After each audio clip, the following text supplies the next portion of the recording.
A lot of y'all like to hype up your favorite R&B artists, saying they should get this, they should be a bigger artist. And I get it, everyone wants their favorite artist to be the most mentioned, most praised in pop culture, extending their reach beyond R&B. But I'm sorry to break it to you, but it's not gonna happen. And I'm gonna tell you why. For this video, let's have a discussion about the state of R&B. And before some of y'all come in my comments talking about, oh, you don't get R&B, you don't like slow songs, you are more into pop music. Who are you talking to right now? Who is it you think you see? Listen, I am the king of slow songs. I am the king of panty dropper music. And just because I'm your pop culture whore, don't let that fool you, as R&B is my favorite music genre. So for this video, let's talk about what the fuck is happening to R&B right now. Why hasn't there been a lot of R&B rising stars in recent times that are commercially successful? Why hasn't there been any prevalent male R&B artists after Chris Brown? The glory days of R&B, what R&B acts need to do in order to thrive and stop being mediocre. I am Don, your pop culture boy. Let's get into it. Catastrophic. Now let's get into the nitty-gritty and what R&B looked like from the 90s to the 2000s. But let me first break down the synopsis of R&B. R&B stands for rhythm and blues. In its origins back in the 1940s, within African American communities. In the genre's early days, artists used it to tell stories of pain, sadness, victory, stories of trials and tribulations. So whenever Black Americans needed that deep message, they would listen to R&B. And back then, R&B had even stronger ties to gospel music. When you heard the genre back then, you are literally shook to your goddamn core, from voices of Etta James and Ray Charles. Since the genre's inception, its composition were lined with signature instrumentals, double bass, drums, electric guitar, and horns. Rhythm and blues has taken on different iterations over the years. It was referred to as just blues or blues music in the 1940s and 50s. By the 60s and 70s, soul, funk, and R&B were used interchangeably, and by the 80s, contemporary R&B was adapted to describe it, as elements of hip-hop, disco, pop, and electronic music started to get incorporated into the genre. Think of Beyonce's B-Day album, or Monica and Brandy's duet The Boy's Mine, or even more recent, Steve Lacy's album Gemini Rights, with its fusion of funk and psychedelic sounds. And other experimental R&B acts that can be considered contemporary are The Weeknd and FKA Twigs. Now in the 80s and 90s, R&B was all about the glamour and timeless fantasies of love, sultry, and seduction. We bout to take it nice and slow. Dropping those goddamn panties, chocolates, and roses. Fuck them flowers, skin my bros. In the 90s, R&B artists were selling out. Toni Braxton, the greatest singer of all time. I don't give a fuck! In the 90s, her debut and sophomore projects, Toni Braxton and Secrets, were very successful. Her self-titled debut album wasn't an instant hit despite its lead single, Another Sad Love Song, peaking at number 7 on the Hot 100. In its debut year, 1993, the album entered Billboard 200 at number 36. But in 1994, after her performing and winning multiple awards, including Favorite Soul R&B New Artist at the AMAs, propelling her stardom, the album shot to number 1. Toni Braxton's second studio album, Secrets, was also a hit album, selling 170,000 copies in its first week, and has sold over 15 million copies globally. Now, the hits released from these albums were monumental. How Could an Angel Break My Heart, Unbreak My Heart, Breathe Again, and Let It Flow.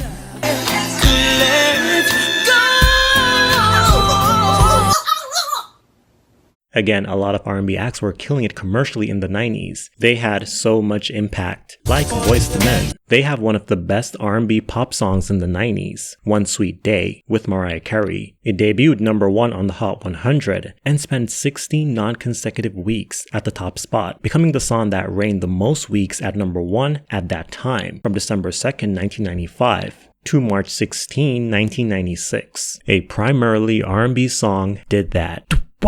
Until 2019, after Lil Nas X broke Boyz II Men's record with his song Old Town Road, with 19 weeks spent at the top spot. Boyz II Men's debut studio album, Cooley High Harmony, released in 1991, was a slow burner, debuting in the top 50, before peaking at number 3 later on. The project produced 5 top 5 singles, including End of the Road, which peaked at number 1. Furthermore, their debut album has been certified 9 times platinum by the RIAA.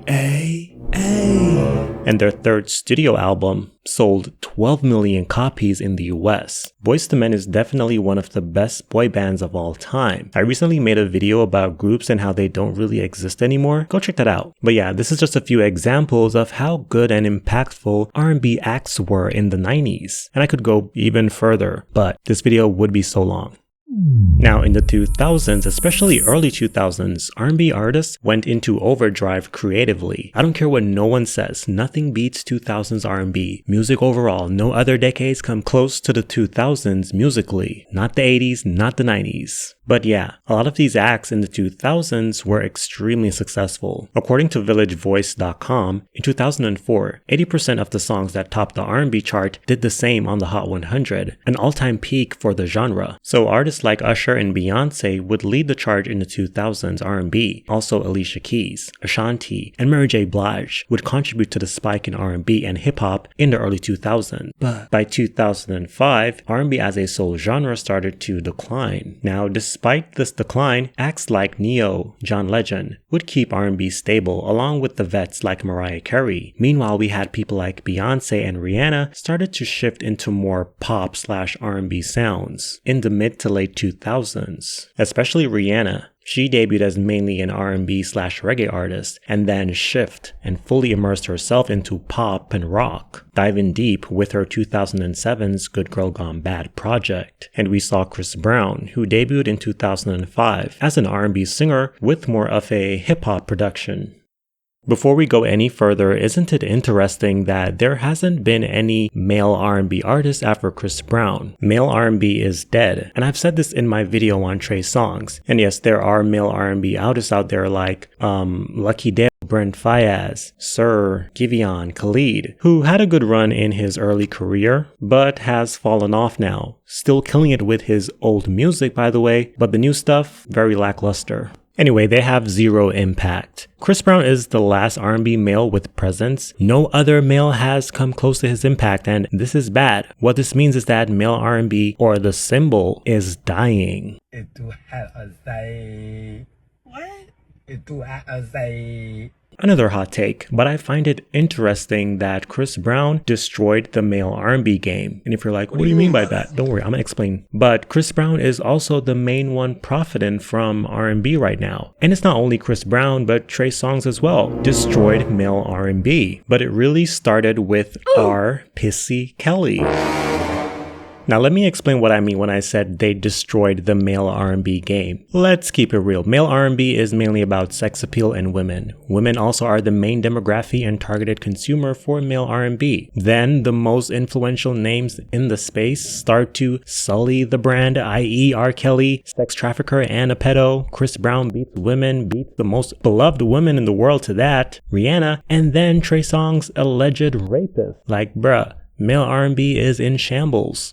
I was crying, terrified, in shock. For the first time, the woman accusing Tremaine Neverson, also known as Trey Songz, of beating her so badly she ended up with a concussion, is speaking out about what happened the morning of February 17th. Her name is Andrea Buera. I was attending an after party when Trey began yelling at me, choking me, punching me, and ultimately he knocked me to the ground. Her attorney, Lisa Bloom, says the two had been friends for years, and he seemed to become enraged when she began talking to one of his friends. I had to go to the hospital because he hit me so hard that I had a concussion. Buera says the next day she had dark bruises on her body, face, and neck. Last week, she got a restraining order against Songz. Trey Songz, you picked on the wrong woman this time. Bloom says Songz has a history of allegations dating back at least a decade of verbally and physically assaulting others. The day that Trey Songz allegedly attacked Andrea, he was already on probation in Michigan. Songz attorney Sean Hawley told us, "We are cooperating with law enforcement through the proper channels and not in the media."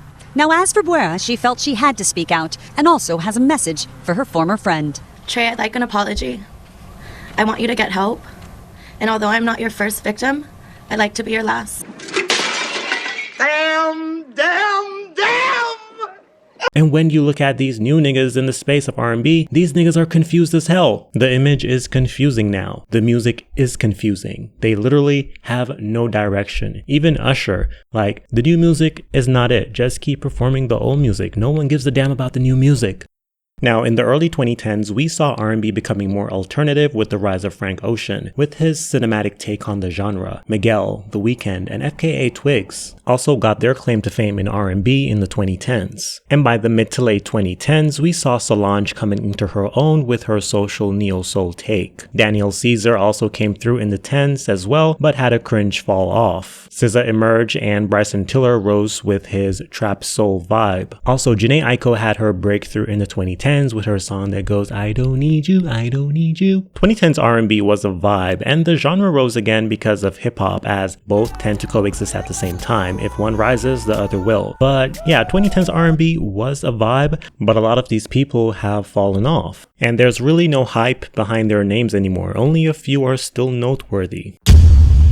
And now we are finally at the wastelands, which is the 2020s R&B. And outside of hip-hop, R&B on its own, the genre is completely dead because the upcomers are not doing it. Some are trying, but it's like a struggle. A lot of them are trying to either bring back 2000s pop R&B and failing miserably. Don't get me wrong, R&B now is dope, but it doesn't take you anywhere after listening. It's just something to listen to while you do something that you really need to do. We have people like Chloe, Normani, Brent Faiyaz doing R&B music, but it's just regular R&B, and regular R&B is not gonna cut it anymore. And if they do incorporate other elements, it's done in the most generic way possible. Granted, these people do have talent. Brent has an amazing voice, but he doesn't have shit to say. Reminds me of the rapper Big Sean, great rapper, but what is he rapping about? Not a goddamn thing. The only mainstream R&B acts out right now, not including the legends, because at this point the legends will always be poppin'. So if I don't mention them, please don't cry, I'm not talking about them. But the only poppin' R&B artists out right now are Summer Walker, SZA, and The Weeknd. When I mention their names and their purpose, it's very clear who they are. Brands are very impactful and very clear.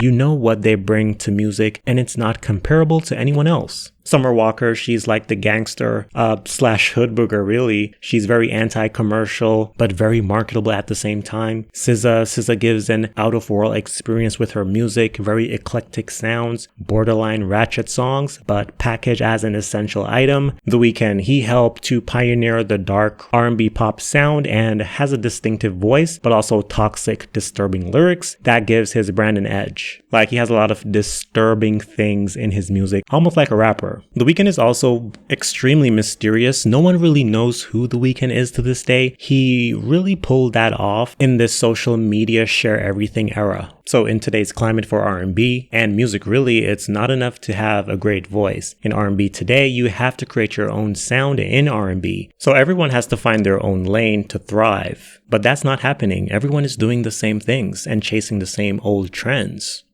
Unless labels and artists figure out a way to improve the state of R&B, your phase will continue to be mediocre. The problem is the music. R&B artists are not making the music larger than life. The music is extremely simple and plain. In order to make it in R&B and have your label seize you as a priority in the genre, and right now, R&B is not a genre that is prioritized because it doesn't sell. You have to create your own sound. Example, Frank Ocean. He makes R&B music, but it's more than R&B. It's Frank Ocean's music. Frank Ocean has become his own genre. They need to figure out how to make their type beat within the space of R&B. Look at Beyonce. Just like most singers, Beyonce gets songs and has writers' camps, but it's Beyonce's ability to make those songs her own, making them a part of her world, her allure, that makes it a Beyonce record. And that's what your faves, even some of my faves in R&B, need to accomplish in order to be better artists.